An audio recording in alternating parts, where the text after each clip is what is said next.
Following recent tensions with the United States, China is redirecting its export efforts to Europe, and the devaluation has just made its goods a lot cheaper.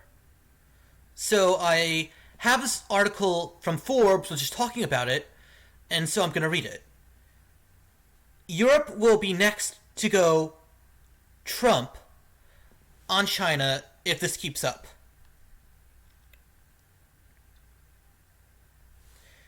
They've almost taken over the European bicycle manufacturing industry. They're nearly banned from selling random items like aluminum radiators and coated fine paper due to anti-dumping duties.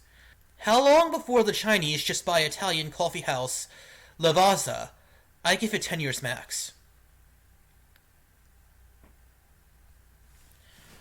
Thanks to the trade war, China manufacturers are reorienting some of their sales toward Europe. Exporters in China are now looking to the European market as the key market to replace the US. Firms have lowered prices and ramped up production of EU-bound goods. One source who was not talking on the record told me. In conjunction with moves by individual Chinese companies, yuan weakness versus the euro is making Chinese products cheaper than their main competitors in South Korea, Taiwan, Singapore, and Japan. China exports to Europe are gaining, while the aforementioned foursome is watching their exports to Europe collapse. Even before the trade war, China has made it a policy to manufacture more high-end equipment at home rather than import it from the heavy machinery, high-tech hubs of Europe. Yeah, I've been saying that they've been moving up the value chain, and so that's going to lead to less imports. Wind turbines are a case in point here. China wants to be a renewable energy superpower. It makes sense, their cities are some of the most polluted in the world. Despite China's status as the world's leading manufacturer of panels, Beijing is yet to mandate the installment of solar panels on every single government building. Regardless, China sees clean energy as a huge market, just not home. It's big in the richer countries, namely Europe.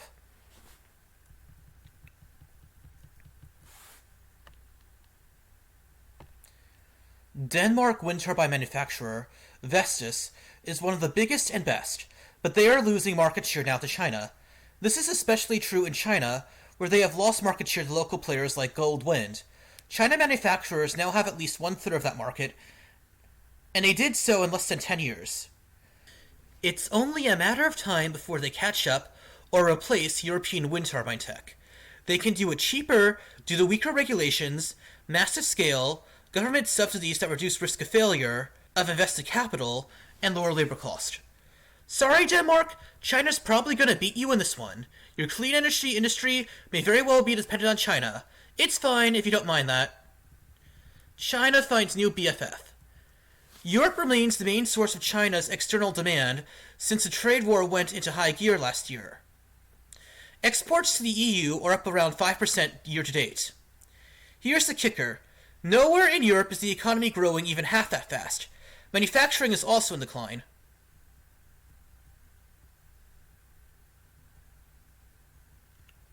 In our discussions with Chinese exporters, the most frequently cited response to tariffs was to seek other markets. Europe is the only other market, says Roy Green, economist with T.S. Lombard. Green wrote in a report published July 12th that Chinese producers are slashing prices and essentially dumping goods into Europe. For trade competitors, the results have been a reduction in market share for Asian exporters and negative EU export growth. According to a European Commission report on anti-dumping duties imposed on other countries published in March, of the 10 products facing countervailing duties, 6 are from China. The European Commission has been using these measures to protect local industries for years. It saved local ceramics manufacturers, now it's trying to save bicycle manufacturers. Anti-dumping duties started in 2013.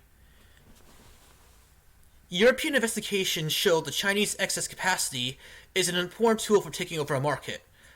One of the Commission's latest investigations established a spare capacity of bike manufacturing at 25%, meaning China had that many more bikes sitting unsold in warehouses above the entirety of EU consumption. If Europe made 100 bikes a year for 100 buyers, China had 125 of them sitting unsold in a warehouse somewhere. Tariffs allowed the bike industry to return to modest yet sustained profits, according to the report. Without that action, the bike manufacturing would have folded, losing out to China due to oversupply and unrivaled scale. In 2019, the Commission imposed measures against imports of electric bicycles from China. The Commission said the Chinese electric bicycle exporters were benefiting from state subsidies.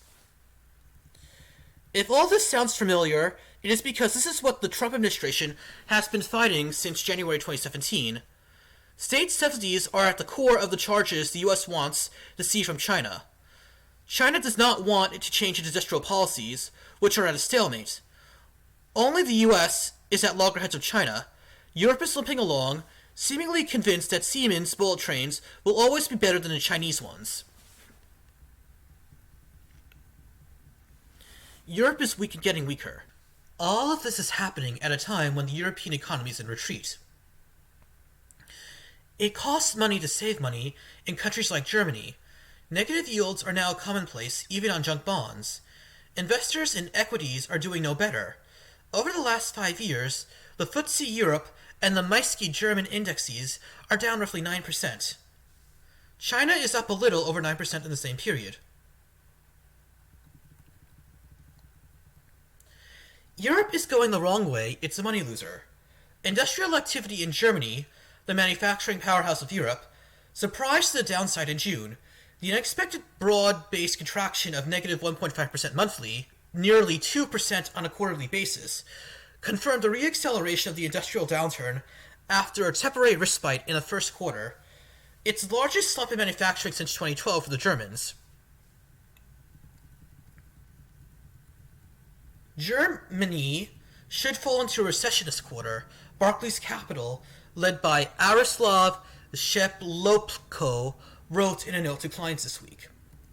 Total EU quarterly growth is seen coming in at just 0.2% according to Barclays. Wolfgang Manschau, a popular columnist at the Financial Times, wrote yesterday that the EU only recently emerged from a decades-long crisis and is now facing an economic downturn, a global currency war, a technology shock in the car sector, possibly a no-deal Brexit, and an Italian government crisis. He forgot increasing Chinese exports that will upend more of Europe's blue-collar manufacturing base, leading to more Brexit-like politics, and keeping the European Trade Commission really, really, really busy. Someone will be blamed. First it's the migrants, then it's China. It's always political leaders' heads on a platter. Enjoy. Okay, this guy has some energy in that little paragraph. A full-blown confrontation between Rome and Brussels is already brewing, potentially dictating the direction of the European Union project. Who thinks that Italy is in favor of watching some family business like Lavanza get clobbered by China? I don't think they'll be in favor of going easy on China at any time, even if China is importing Ferrari Sputmet like it's going out of style. I probably mispronounced it and I don't know what that thing is, but whatever. If this keeps up, countries like Italy will join forces with the US against China, throwing a monkey wrench into globalization, at least until the dust settles. It will also make it harder for the EU to play the good cop in a Chinese trade imbroglio, because not everyone in power there is on the same page. It's going to take a while. Investors stay in safe havens for now. Wait in Europe, that means losing money. So they're like now giving investing advice, which isn't what I'm interested in. So basically, now that China has to redirect its export energies, Europe is taking the brunt of this, and it's making their economy, which is not doing well, take an additional hit on top of that. And so that might have some political consequences. I think it's interesting that now that China doesn't have the capacity to put its exports to the US because the US is pushing back on China, that there's nowhere else for its energies to go but Europe, and that's just completely flooding the European economy and pushing it to its limits. And so now Europe is taking a hit from like the redirection in China's economic energies. If you like this video, please share it with anyone who might be interested. Like this video, comment, and subscribe and hit the notification bell.